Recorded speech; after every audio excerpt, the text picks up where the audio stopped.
जय हिंद दोस्तों, मेरा नाम है जय और मैं आप सभी का एक बार फिर से वेलकम करता हूं आपके अपने YouTube channel the learning full में। दोस्तों, आज हम बात करने वाले हैं बिहार पुलिस में कांस्टेबल भर्ती के बारे में।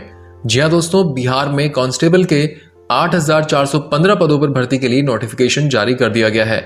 ये भर्तियां बिहार पुलिस की इकाइयों जिसमें कि बिहार पुलिस, बिहार सैन्य पुलिस, विशेषीकृत इंडिया रिजर्व वाहिनी और बिहार राज्य औद्योगिक सुरक्षा वाहिनी में की जाएगी।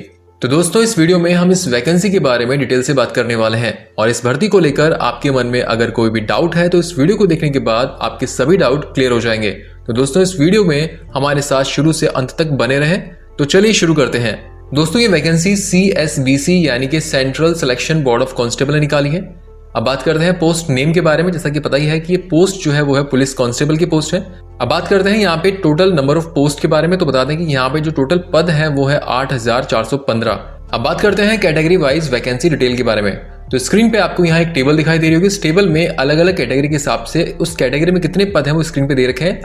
तो अगर आप जनरल कैटेगरी से बिलोंग करते हैं तो यहाँ पर आपके लिए 3,489 पद है। अगर आप आर्थिक रूप से कमजोर वर्ग से बिलोंग करते हैं तो यहाँ पर आपके लिए 842 पद है। अगर आप अनुसूचित जाति यानी कि SC कैटेगरी से बिलोंग करते हैं तो यहाँ पर आपके लिए 1307 पद है। अगर आप ST कैटेगरी से बिलोंग करते हैं तो यहाँ पर आपके लिए जो है 82 पद है। अत्यंत पिछड़ा वर्ग के लिए 1470 पद है। पिछड़ा वर्ग के लिए 980 पद है और पिछड़े वर्गों की जो महिलाएं हैं उनके लिए यहाँ पे टोटल 245 पद है। तो कुल मिला के इस तरीके से यहाँ पे टोटल 8,415 पद हैं। तो ये हो गई कैटेगरी वाइज वैकेंसी डिटेल। अब आगे बढ़ते हैं और बात करते हैं इसके इंपॉर्टेंट डेट्स के बारे में। तो आपको बता दें कि जो इसके ऑनलाइन एप्लीकेशन है वो शुरू हो चुके हैं 13 नवंबर 2020 से, और जो इसकी लास्ट डेट है फॉर्म फिल करने की वो है 14 दिसंबर 2020। इसके अलावा अगर बात करें एप्लीकेशन फी जमा कराने की लास्ट डेट तो वो भी 14 दिसंबर 2020 तक आप जमा करा सकते हैं। अब बात करते हैं इसकी एप्लीकेशन फी, यानी कि आप जब फॉर्म फिल करेंगे तो फॉर्म फिल करने के जो आपको फीस जमा करानी पड़ेगी वो कितनी है। तो बता दें, अगर आप जनरल, OBC, EBC या फिर EWS कैटेगरी से बिलोंग करते हैं तो यहाँ आपको 450 रुपये फीस के देने होंगे। और अगर आप SC या फिर ST कैटेगरी से बिलोंग करते हैं तो यहाँ आपको 112 रुपये फीस के देने होंगे। और इस फीस का भुगतान आप अपने डेबिट कार्ड से या फिर क्रेडिट कार्ड से या फिर नेट बैंकिंग या फिर चालान के थ्रू भी कर सकते हैं। अब हम बात करेंगे आपकी यहाँ पे एज लिमिट के बारे में, आपकी उम्र के बारे में। तो यहाँ आपको बता दें कि जो आपकी उम्र है वो 1/8/2020 तक, अगर आप जनरल कैटेगरी से बिलोंग करते हैं, चाहे आप मेल कैंडिडेट हो या फिर आप फीमेल कैंडिडेट हो, तो आपकी जो न्यूनतम आयु है वो है 18 वर्ष और अधिकतम आयु है 25 वर्ष। और अगर आप पिछड़ा वर्ग या फिर अत्यंत पिछड़ा वर्ग से बिलोंग करते हैं और अगर आप मेल कैंडिडेट हैं तो यहाँ पर आपकी न्यूनतम आयु 18 वर्ष और अधिकतम आयु 27 वर्ष तक हो सकती है। और अगर आप पिछड़ा वर्ग या फिर अत्यंत पिछड़ा वर्ग से बिलोंग करती हैं और अगर आप फीमेल कैंडिडेट हैं तो यहाँ पर आपकी न्यूनतम आयु 18 वर्ष और अधिकतम आयु 28 वर्ष तक हो सकती है। और अगर आप SC या फिर ST कैटेगरी से बिलोंग करते हैं और अगर आप मेल हैं या चाहे फीमेल हैं तो आपकी यहाँ पर न्यूनतम आयु 18 वर्ष और अधिकतम आयु 30 वर्ष तक हो सकती है। तो ये होगी आपकी एज लिमिट। अब हम बात करेंगे यहाँ पर आपके पे स्केल यानी कि वेतनमान के बारे में। तो बता दें कि यहाँ पे जो आपका पे स्केल है वो है लेवल 3 का, जो कि 21,700 रुपये पर मंथ से शुरू होकर 69,100 रुपये तक रहेगा। अब हम बात करेंगे आपकी एजुकेशनल क्वालिफिकेशन यानी कि शैक्षणिक योग्यता के बारे में। तो यहाँ आपको बता दें कि सिपाही के पद के लिए जो आपकी शैक्षणिक योग्यता है वो दिनांक 1/8/2020 तक इंटरमीडिएट यानी कि 12th पास होना जरूरी है, या फिर बिहार राज्य सरकार के मदरसा बोर्ड द्वारा निर्गत मौलवी प्रमाण पत्र, या फिर बिहार राज्य के संस्कृत बोर्ड द्वारा निर्गत शास्त्री अंग्रेजी सहित, या फिर आचार्य बिना अंग्रेजी के प्रमाण पत्र, या फिर राज्य सरकार द्वारा मान्यता प्राप्त अन्य समकक्ष शैक्षणिक अर्हता होनी जरूरी है। यानी कि यहाँ पर आपको कम से कम 12th पास होना जरूरी है किसी भी मान्यता प्राप्त बोर्ड द्वारा। अब हम बात करेंगे मोड ऑफ सिलेक्शन के बारे में। मोड ऑफ सिलेक्शन में कुल 4 स्टेप्स हैं। पहला स्टेप है रिटन एग्जाम यानी कि लिखित परीक्षा। लिखित परीक्षा क्लियर करने के बाद आपका होगा PST और PET यानी कि शारीरिक दक्षता परीक्षा। उसके बाद आपका मेडिकल होगा और फिर उसके बाद आपकी मेरिट लिस्ट के आधार पर आपको सिलेक्ट किया जाएगा।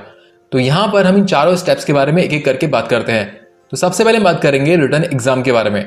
तो यहाँ पर आपको बता दें कि ये जो रिटन एग्जाम होगा उसका जो लेवल है वो बिहार विद्यालय परीक्षा समिति के 12th या फिर इसके समकक्ष स्तर का होगा। इसके अलावा आपको यहाँ बता दें कि ये जो टेस्ट होगा, ये जो एग्जाम होगा वो OMR बेस्ड शीट पे होगा। इसमें कुल एक प्रश्न पत्र होगा जिसमें 100 क्वेश्चन होंगे, 100 अंक के, यानी कि हर क्वेश्चन जो है 1 अंक का होगा और इसमें आपको कुल 2 घंटे का टाइम दिया जाएगा। इसके अलावा आपको ये बता दें कि लिखित परीक्षा में आपको कम से कम 30% मार्क्स लाने हैं। अगर आप 30% मार्क्स से कम लाते हैं तो आपको असफल घोषित कर दिया जाएगा और जो आगे के स्टेप्स हैं उनके लिए आपको डिस्क्वालीफाई कर दिया जाएगा। रिटन एग्जाम क्लियर करने के बाद आपका नेक्स्ट टेस्ट होगा शारीरिक दक्षता परीक्षा। शारीरिक दक्षता परीक्षा में आपके 2 टेस्ट होंगे, पीएसटी और पीईटी। पहले हम बात करते हैं पीएसटी। पीएसटी यानी कि फिजिकल स्टैंडर्ड टेस्ट। यहां आपको बता दें कि पीएसटी के जो मार्क्स हैं वो ऐड नहीं होंगे। पीएसटी के अंदर आपको खाली क्वालिफाई करना जरूरी है। अगर आप पीएसटी में फेल हो जाते हैं तो आपको असफल घोषित कर दिया जाएगा और आपको इस टेस्ट से बाहर कर दिया जाएगा। पीएसटी के अंदर आपके 3 टेस्ट होंगे, आपकी हाइट, चेस्ट और वेट। तो पहले बात करेंगे आपकी हाइट के बारे में। यहां पर आपको बता दें कि वो मेल कैंडिडेट्स जो कि जनरल और ओबीसी कैटेगरी से बिलोंग करते हैं उनकी हाइट कम से कम 165 सेंटीमीटर होनी जरूरी है और वो मेल कैंडिडेट्स जो कि एससी, एसटी और ईबीसी कैटेगरी से बिलोंग करते हैं उनकी हाइट कम से कम 160 सेंटीमीटर होना जरूरी है। अब बात करते हैं फीमेल कैंडिडेट्स की हाइट के बारे में। तो बता दें कि फीमेल कैंडिडेट्स जो कि किसी भी कैटेगरी से बिलोंग करती हो उनकी हाइट जो है कम से कम 155 सेंटीमीटर होना जरूरी है, चाहे वो किसी भी कैटेगरी से बिलोंग करती हो। अब बात करते हैं आपके चेस्ट के बारे में। तो चेस्ट का जो टेस्ट है वो खाली मेल कैंडिडेट्स का होगा, फीमेल का नहीं होगा। तो वो मेल कैंडिडेट्स जो कि जनरल, बीसी और ईबीसी कैटेगरी से बिलोंग करते हैं उनका चेस्ट बिना फुलाए 81 सेंटीमीटर होना चाहिए और कम से कम 5 सेंटीमीटर फुलाव के साथ 86 सेंटीमीटर तक होना जरूरी है। और वो मेल कैंडिडेट्स जो कि एससी और एसटी कैटेगरी से बिलोंग करते हैं उनका चेस्ट जो है बिना फुलाए 79 सेंटीमीटर तक होना चाहिए और 5 सेंटीमीटर फुलाव के साथ 84 सेंटीमीटर तक होना जरूरी है। अब बात करते हैं वेट की। तो फीमेल कैंडिडेट्स जो हैं चाहे वो किसी भी कैटेगरी से बिलोंग करते हो उनका वेट जो है कम से कम 48 किलोग्राम होना जरूरी है। तो ये हो गया आपका पीएसटी टेस्ट। जैसा कि मैंने बताया था कि पीएसटी के अंदर आपके मार्क्स ऐड नहीं होंगे हाइट, चेस्ट और वेट के, इसमें खाली आपको क्वालिफाई करना जरूरी है नेक्स्ट स्टेप में जाने के लिए। पीएसटी के बाद आपका होगा पीईटी यानी कि फिजिकल एफिशिएंसी टेस्ट। ये टेस्ट कुल 100 मार्क्स का होगा।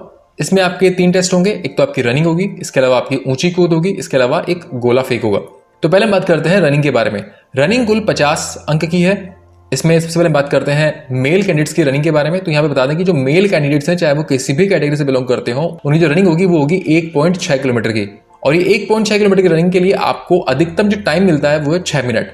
तो यहाँ पर ये जो रनिंग है 1.6 किलोमीटर की, इस रनिंग को अगर आप 5 मिनट से कम टाइम में करते हैं तो यहाँ पर आपको 50 में से 50 मार्क्स दिए जाएंगे। और अगर इस रनिंग को आप 5 मिनट से 5 मिनट 20 सेकंड तक करते हैं तो यहाँ पर आपको 50 में से 40 मार्क्स दिए जाएंगे। और अगर आप इस रनिंग को 5 मिनट 20 सेकंड से अधिक एवं 5 मिनट 40 सेकंड तक करते हैं तो यहाँ पर आपको 50 में से 30 मार्क्स दिए जाएंगे।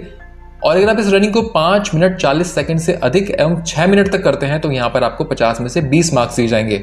और अगर इस 1.6 किलोमीटर रनिंग को करने में अगर आप 6 मिनट से ज़्यादा का टाइम लेते हैं तो यहाँ पर आपको असफल घोषित कर दिया जाएगा। तो ये हो गया मेल कैंडिडेट्स के लिए रनिंग का क्राइटेरिया। तो अब बात करते हैं फीमेल कैंडिडेट्स के रनिंग के क्राइटेरिया के बारे में। तो यहाँ आपको बता दें कि जो फीमेल कैंडिडेट्स हैं उनकी जो रनिंग होगी वो कुल 1 किलोमीटर की होगी और इस रनिंग को कंप्लीट करने के लिए उनको अधिकतम 5 मिनट का टाइम दिया जाएगा। तो यहाँ पर इस 1 किलोमीटर रनिंग को अगर आप 4 मिनट से कम के टाइम में करते हैं तो यहाँ पर आपको 50 में से 50 मार्क्स दिए जाएंगे। अगर आप इस 1 किलोमीटर रनिंग को 4 मिनट से 4 मिनट 20 सेकंड तक करते हैं तो यहाँ पर आपको 50 में से 40 अंक दिए जाएंगे। और अगर आप इस रनिंग को 4 मिनट 20 सेकंड से अधिक एवं 4 मिनट 40 सेकंड तक करते हैं तो यहाँ पर आपको 50 में से 30 अंक दिए जाएंगे। और अगर आप इस रनिंग को 4 मिनट 40 सेकंड से अधिक एवं 5 मिनट तक करते हैं तो यहाँ पर आपको 50 में से 20 मार्क्स दिए जाएंगे। और अगर आप ये 1 किलोमीटर की रनिंग कंप्लीट करने में 5 मिनट से ज़्यादा का टाइम लेती हैं तो यहाँ पर आपको असफल घोषित कर दिया जाएगा। तो यहाँ पर पीईटी के अंदर पहला टेस्ट आपका रनिंग का हो गया जो कि 50 अंक का था। रनिंग कंप्लीट करने के बाद आपका नेक्स्ट टेस्ट होगा गोला फेंक जो कि अधिकतम 25 अंक तक होगा। तो यहाँ पर पहले हम बात करते हैं मेल कैंडिडेट्स के गोला फेंक टेस्ट के बारे में। तो यहाँ पर ये जो गोला है इस गोले का वजन 16 पाउंड के बराबर है और इस गोले को आपको कम से कम 16 फीट की दूरी तक फेंकना होगा।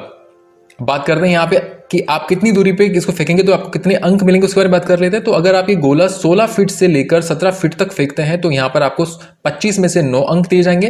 अगर ये गोला आप 17 फीट से ज़्यादा एवं 18 फीट तक फेंकते हैं तो यहाँ पर आपको 25 में से 13 अंक दिए जाएंगे। अगर ये गोला आप 18 फीट से ज़्यादा एवं 19 फीट तक फेंकते हैं तो यहाँ पर आपको 25 में से 17 अंक दिए जाएंगे। और अगर ये गोला आप 19 फीट से ज़्यादा एवं 20 फीट तक फेंकते हैं तो यहाँ पे आपको 25 में से 21 अंक दिए जाएंगे। और अगर आप ये गोला 20 फीट से भी ज़्यादा दूरी तक फेंकते हैं तो यहाँ पर आपको 25 में से 25 मार्क्स दिए जाएंगे।